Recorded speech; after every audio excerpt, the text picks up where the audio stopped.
Good morning mga kalala. Mas magluluto tayo ngayon ng ating recipe bago sa akin, luma sa inyo. Ang ating lutuin ay ang ginisang itlog sa ampalaya. Ito Magdito ko natin.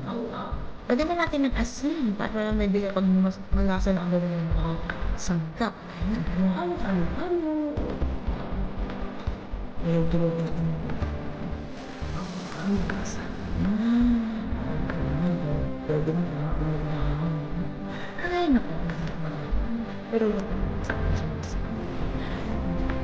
sunod natin, dayang kamatis. Mamagaya tayo. Huwag tayo magagaya. Yun ang sinasabi na hiwang tamad. Hiwang tamad. Kasi yung kamatis.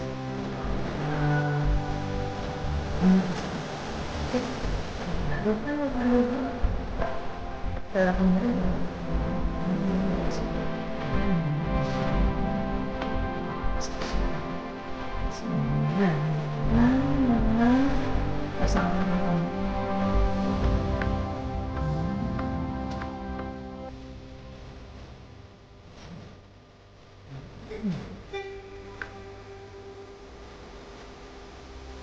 next is ang pamaya.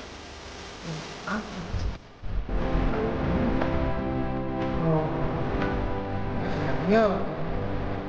Pwede mo. Watch ko na. Style namin yan. Pamihan mo na. Dalawa kami tayo yan. Yung gusto mo namin. Yan po mo. Ako balik sa niya. Hindi siya nabili mo ang kasi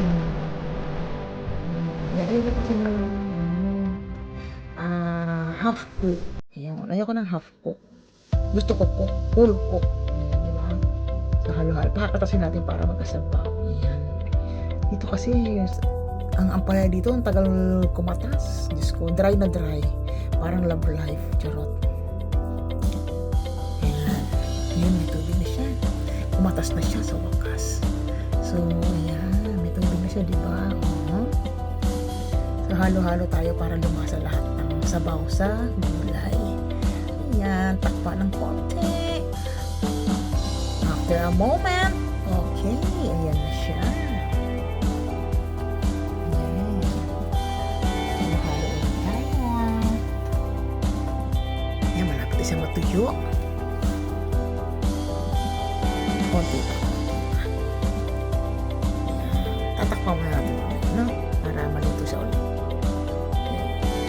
Konting asin para lumasa. So, siya lang asin. Iodize. Yayamin. Okay. Ayan naman. Haluin naman natin ng konti.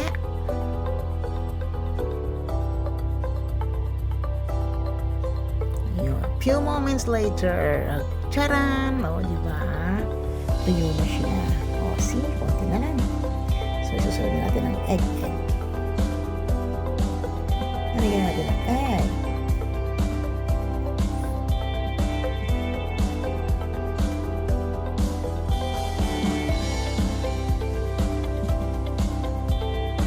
Ayan ang egg. O diba, marami ang egg.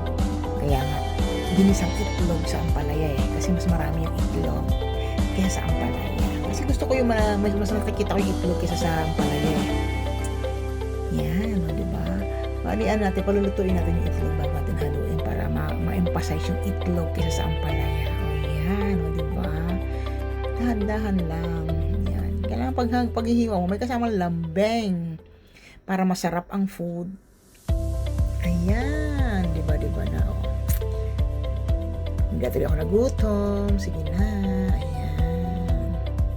So, after done yan, magpiprito pa. May kapari ko siyang isda. Magpiprito tayo ng isda.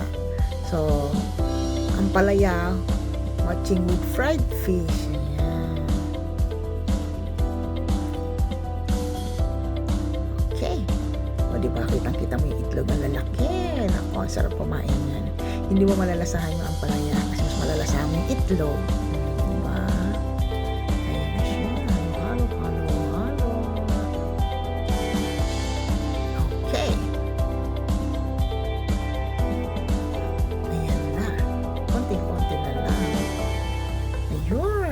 is in the house. So, ayan na yung pritong isda naman. Charan! Then after that, again, jaran! Kain na tayo. Altanghap is ready, guys, with matching coffee.